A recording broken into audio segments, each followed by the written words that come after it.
আপনারা এখন দেখছেন আরবিএন লাইভ 24 নিউজ চ্যানেল। এই মুহূর্তে রয়েছে রানাঘাট চিলড্রেন্স পার্কে। তো আজকে চিন্ময় কৃষ্ণ দাস ব্রহ্মচারী প্রভুর যে মিথ্যা মামলায় গ্রেফতারের এই মুহূর্তে প্রতিবাদ মিছিল বেরোচ্ছে এই মুহূর্তে। তো আপনারা এখন দেখছেন আরবিএন লাইভ 24 নিউজ চ্যানেল। আমরা এখানে একটি পথসভা করছি। তার উদ্দেশ্য গত পরশুদিন ঘটে যাওয়া বাংলাদেশে চিন্ময় দাস প্রভু ইস্কনের যিনি মহারাজ, তাকে অন্যায়ভাবে গ্রেপ্তার করেছে।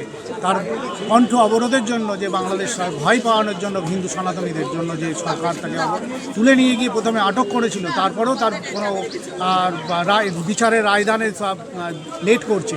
তারই প্রতিবাদে আমরা আজকে পথে নেমেছি আমাদের এই রানাঘাট পার্শ্ববর্তী অঞ্চলে, এবং আমরা স্বরাষ্ট্র দপ্তরের কাছে আমরা আজকে ইমেল করে জানাবো, এবং পশ্চিমবঙ্গ রাজ্য সরকারের কাছেও আমরা এই বার্তা দেবো যে তারা যাতে বাংলাদেশ অন্তরিম সরকারকে জানায় যে আমাদের প্রভু শ্রী চিন্ময় কৃষ্ণ দাস মহারাজজিকে অবিলম্বে নিঃশর্তভাবে যাতে তাকে মুক্তি দেয়।